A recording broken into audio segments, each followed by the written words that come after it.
And now the moment we've long been waiting for, where we switch on the power in our cabin.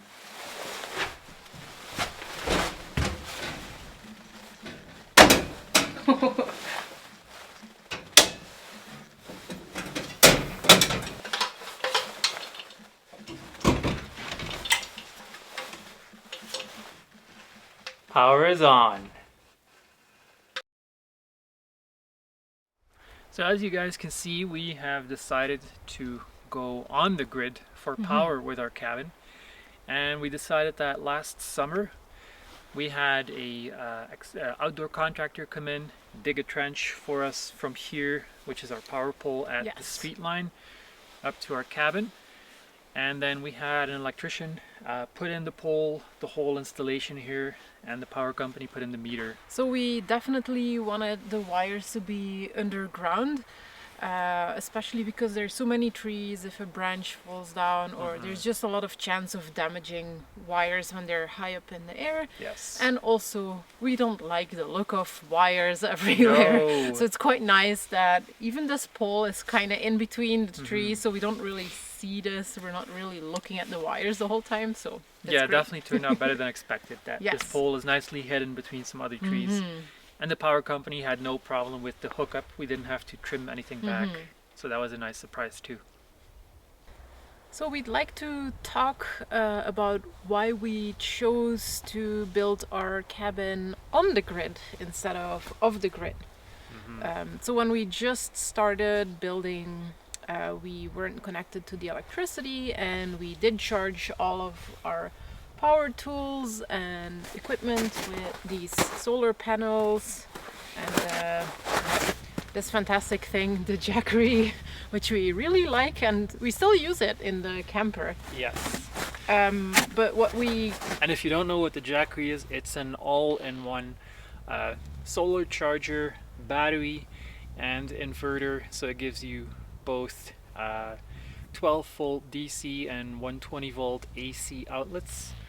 So you can plug in your USB cables, you can plug in any regular household plug. And power, we have the Jackery 1000, which gives you up to 1000 watts for 1 hour, so 1000 watt hours, which is perfect for our needs. Yes, so he can grind coffee in the morning, and we charge our phones and camera batteries, and for the tools it was perfect. But what we started to notice by the end of the summer and the beginning of fall last year, we didn't get enough sunlight, even when moving the panels with the sun, and we ended up having to charge our battery somewhere else, or we even drove around in our car and charged our battery at some point. So that didn't work. So now I should say these are two 100 watt panels.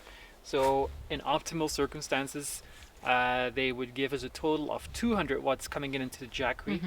We never reached that even in full sun. I'd say best we got was 120, 130 watts. And that would charge our Jackery in 2-3 hours to 100%. But that's only if you get full sun on these panels. And that was 2 hours max for us. If we would move the panels around our property and always keep them in the sun, which is going around, that would work, but it's cumbersome. So we leave them here. And we made it through summer. Yes. But you were saying as soon as fall came? Yeah, as soon as fall came, it was a problem. And because our property has so many trees, in order for us to have more sunlight, we would have to cut down a lot of trees. And part of the reason why we like it here so much is because we have that cabin in the woods feeling. And in order to have enough sun, there would not be a lot of woods left. And so it's a combination of both. So we have the trees stopping the light both in the summer and in the winter. And then in the winter we noticed that the power of the sun is just not enough. Yeah, we would get maybe 10 watts for a couple of hours a day. Even in full sun. So in full sun, yes. Yeah. So for us, solar was not an option because of our property. And then we don't have a creek or a water stream, so we couldn't go with hydropower. We do not have any open area where we could put wind energy No. installation. And I guess there was just no option for us to go off grid. Yes, and then with knowing that the electricity in BC is It's 100% very hydropowered. clean energy anyways, we didn't feel too Yeah. bad about just going for a connection to the net. So yeah, if you're interested in this, for us this was great as a camping setup and just to get through using power tools and all. So if you want the Jackery or any of these solar panels, these are the Renogy solar panels. We got everything on Amazon. We will put affiliate links in the description of this video. Feel free to check those out, and if you decide to purchase that, we would really appreciate it if you use those links. We get a tiny percentage of your purchase without any cost to you. So thank you. Got a storm brewing up.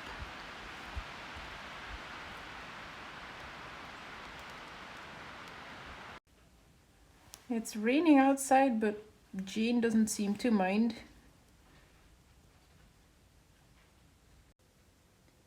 It is absolutely fantastic that we're inside and it's warm here with the stove when the weather outside is this intense. So nice. We're really, really enjoying this fire right now. When the contractor put in our power pole, or rather the electrician, the power pole, and he did the wire run up to our cabin, he also installed for us a construction outlet. This is the only power outlet or receptacle that we have active in the cabin right now. And that's because in British Columbia you're allowed to have one receptacle active during construction before you've had an inspection of all the rough-in wiring. So here is our breaker box that the electrician put into. And the next step for me is that I do the rough-in. We could have had the electrician do it, but we saved a lot of money by doing it ourselves. And in British Columbia, as a homeowner, you are allowed to do that yourself, be it on the condition that you apply for a homeowner's electrical permit. I have done that, and I have received my electrical permit. Always check in your own local region if you want to do any work on electricity, whether it requires a permit and what is involved with that. But in British Columbia, it's fairly straightforward. You can find all the information online. And I'm going to staple our permit now to our electrical closet or panel here. Not sure if it's required, but I figured because we will have an inspection, it's always a good idea to have it right in sight.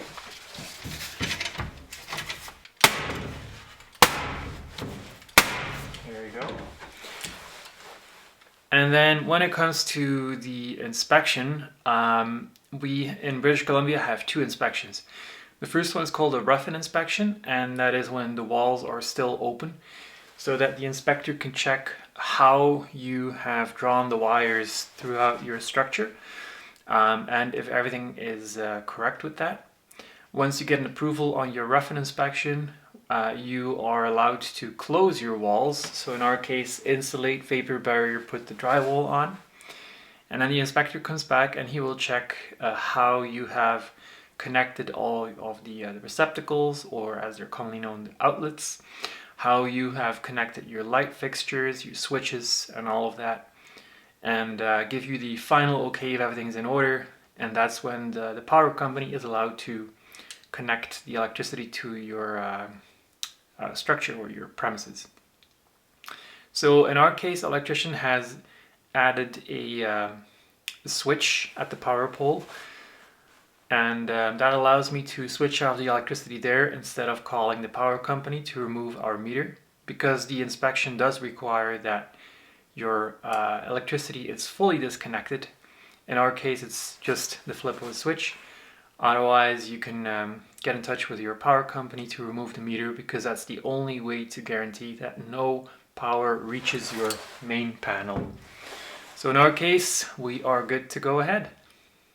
It's supposed to be spring.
What are you measuring? The offset. This is a little piece of wood, call it a nailer, that I'm going to install in between the joists so that this can be mounted on there. Is that for one of the lights? Yes, it's for a ceiling light. But because I'm still going to scrap, I need to lower this a little bit so that this comes flush with the drywall. Nice. So that's how I offset it, knowing that I need to have the joist end at this line instead of at the bottom of the nailer. Smart. Yeah.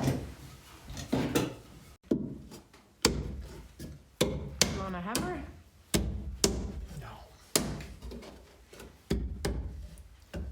My hands are the hammer. No, if I need a hammer, it's too tight. Yeah.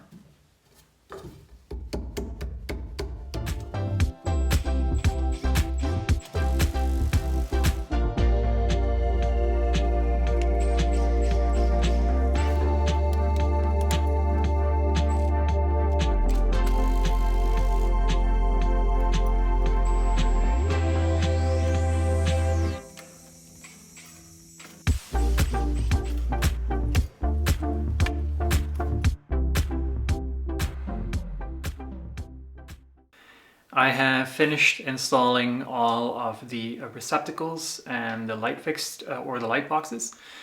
And the next thing is that I'm going to draw the actual wires in the walls. So for that I need to plan out where exactly I want the drawers to go in the walls and the ceiling. Drill the holes and then pull the wires through for each circuit. Now to plan all of that out, I have a couple of plans here. They look like this, and it's a map of our cabin, which the electrician that we hired to put the power into our cabin, he sent me those and I made a few changes to them as needed. And then the other thing to be sure of what exactly I need to do, such as the wire gauge for what circuit, how many receptacles or lights I can put on one circuit and all that, and the details I found in this excellent book. Now this one is good if you're in Canada. It's valid for pretty much all Canadian provinces. If there's a provincial variation, it's in the book too. And if you're in the States, there are a few books too, which I will post a link to in the description of this video. But yeah, with all that information combined, I feel confident to get started on bringing or roughing in the electricity into the cabin.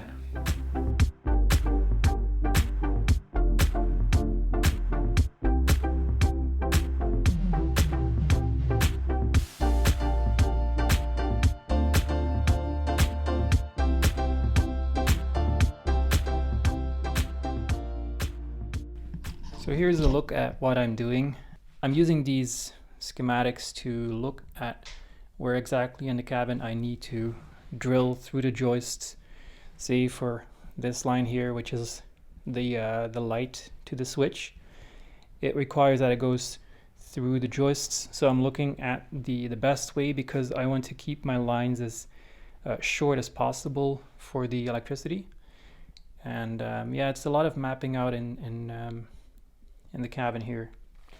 And for instance, here's a look at the receptacles or the outlets, and same thing, I'm just mapping everything out based on these schematics, where exactly I need to drill holes and eventually pull the wires through.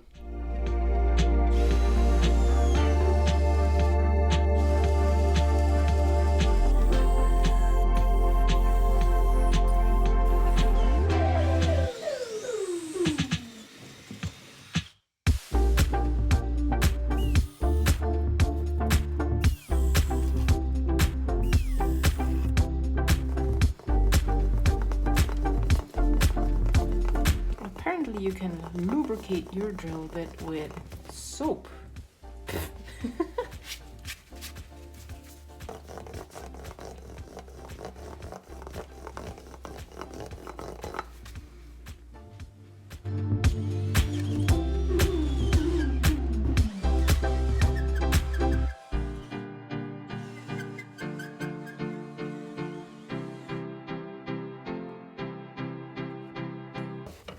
when there's not enough space to get your drill on your drill bit, you get creative. And yes, Yelger is aware that there are other, how did you call it, angle drills? Angle drills. Angle drills, but we don't have that.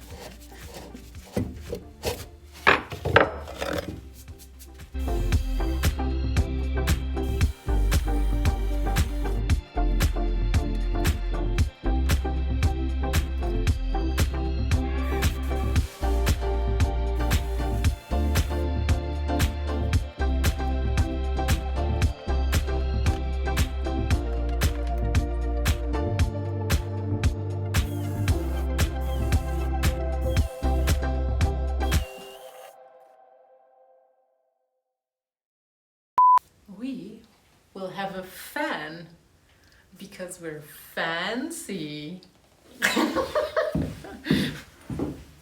It's a busy morning. Hello, deerses.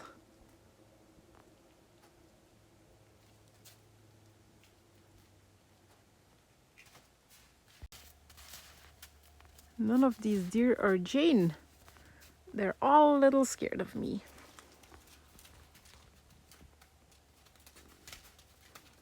Or are they? Hello. Maybe this is Jane. No, it's not Jane. They're way too used to us.